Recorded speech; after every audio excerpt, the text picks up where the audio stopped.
سورہ بقرہ میں اللہ نے آدم علیہ السلام کا ذکر کیا ہے۔ جب اللہ نے انسان کی مخلوق کو پیدا کرنے کا ارادہ کیا تو اللہ نے فرشتوں سے فرمایا، میں زمین میں اپنا ایک خلیفہ بنانے والا ہوں۔ فرشتوں کو لگا کہ شاید ان کی عبادت میں کوئی کمی رہ گئی ہے، اس لیے اللہ نے نئی مخلوق بنانے کا ارادہ کیا ہے۔ فرشتوں نے جنوں جیسی دوسری مخلوق بھی دیکھی تھی جو زیادہ عقل نہیں رکھتے تھے اور خون ریزی کرتے تھے۔ فرشتوں نے اللہ سے کہا، اے اللہ، ہم تیری تسبیح، حمد اور پاکی بیان کرتے ہیں۔ کیا تو ایسی مخلوق پیدا کرے گا جو زمین میں فساد کرے گی اور خون خرابہ کرے گی؟ اس کے جواب میں اللہ نے فرمایا، جو میں جانتا ہوں وہ تم نہیں جانتے۔ فرشتوں نے آپس میں کہا کہ اللہ تعالیٰ جو بھی مخلوق پیدا کرے گا وہ ہم سے زیادہ علم نہیں رکھ سکتی۔ پھر اللہ نے آدم علیہ السلام کو علم سے نوازا اور انہیں کچھ چیزوں کے نام سکھا دیے۔ پھر اللہ نے آدم علیہ السلام کو فرشتوں کے سامنے پیش کیا اور فرشتوں سے فرمایا کہ تم بتاؤ ان چیزوں کے نام اگر تم سچے ہو۔ فرشتوں نے کہا کہ ہم اتنا ہی علم جانتے ہیں جتنا تو نے ہمیں سکھایا ہے، اس کے سوا ہمیں کچھ نہیں معلوم۔ پھر اللہ تعالیٰ نے فرمایا، اے آدم، تم بتا دو ان کو ان چیزوں کے نام۔ پھر جب آدم نے ان چیزوں کے نام بتا دیے تو اللہ نے فرشتوں سے فرمایا کہ میں نہ کہتا تھا کہ میں آسمانوں اور زمین کی پوشیدہ چیزوں کو جانتا ہوں۔ پھر اللہ نے فرشتوں سے فرمایا کہ تم آدم کو سجدہ کرو، تو وہ سب سجدے میں گر پڑے مگر شیطان نے سجدہ نہیں کیا۔ اللہ نے فرمایا کہ اے ابلیس، تجھے کیا ہوا کہ تو سجدہ کرنے والوں کے ساتھ شریک نہ ہوا؟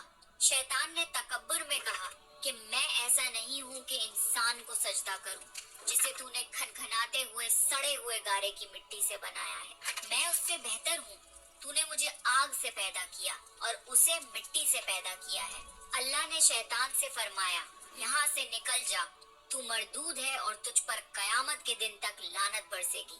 شیطان نے کہا، مجھے قیامت تک مہلت دے۔ اللہ نے فرمایا کہ تجھ کو مہلت ہے۔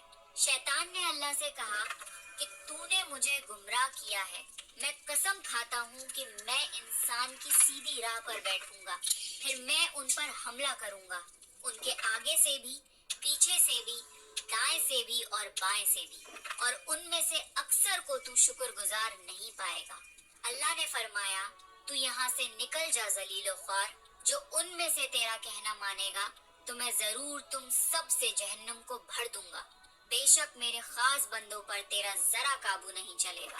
جنت کی ساری نعمتوں کے باوجود آدم علیہ السلام جنت میں اکیلا محسوس کرتے تھے۔ پھر اللہ نے حوا علیہ السلام کو بنایا تاکہ آدم علیہ السلام ان سے سکون پا سکیں۔ اللہ نے فرمایا، اے آدم، تم اور تمہاری بیوی جنت میں رہو، پھر جس جگہ سے چاہو تم دونوں کھاؤ، لیکن اس درخت کے پاس مت جانا ورنہ تم ظالموں میں سے ہو جاؤ گے۔ پھر شیطان نے ان دونوں کے دل میں وسوسہ ڈالا اور کہنے لگا، تمہارے رب نے تم دونوں کو اس درخت سے اس لیے منع کیا تھا کہ تم کہیں فرشتے نہ بن جاؤ یا کہیں ہمیشہ زندہ رہنے والوں میں نہ ہو جاؤ۔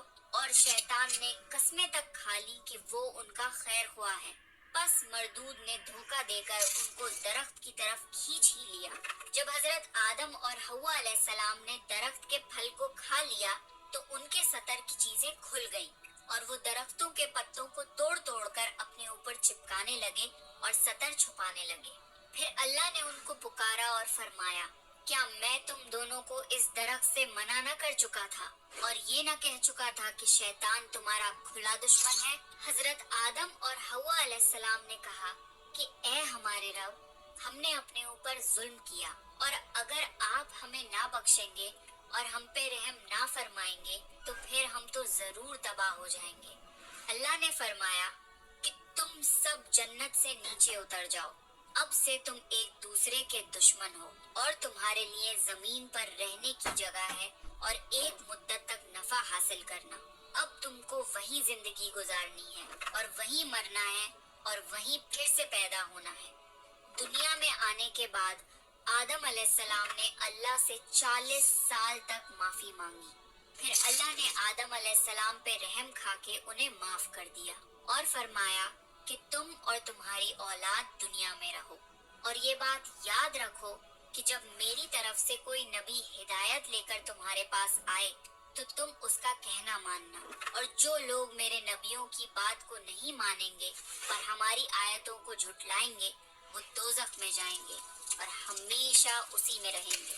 پھر حضرت آدم اور حوا علیہ السلام دنیا میں رہنے لگے، انہی سے انسانوں کی نسل شروع ہوئی۔ آدم علیہ السلام تقریباً 900 سال زندہ رہ کر وفات پا گئے۔ قرآن کے اس واقعے سے ہمیں یہ ہدایت ملتی ہے کہ جب شیطان نے غلطی کی تو اس نے معافی مانگنے کی بجائے تکبر کیا اور اللہ کو ہی اپنی گمراہی کا الزام دیا۔ پر جب آدم علیہ السلام سے غلطی ہوئی تو انہوں نے اپنی غلطی مانی اور فوراً توبہ کری اور تب تک معافی مانگتے رہے جب تک اللہ کو راضی نہ کر لیا۔ آدم علیہ السلام کی سنت یہ ہے کہ جب انسان سے غلطی ہو جائے تو وہ اللہ سے اپنے گناہوں کی معافی مانگے اور اپنے رب کو منا لے۔ بے شک اللہ بہت معاف کرنے والا، بڑا مہربان۔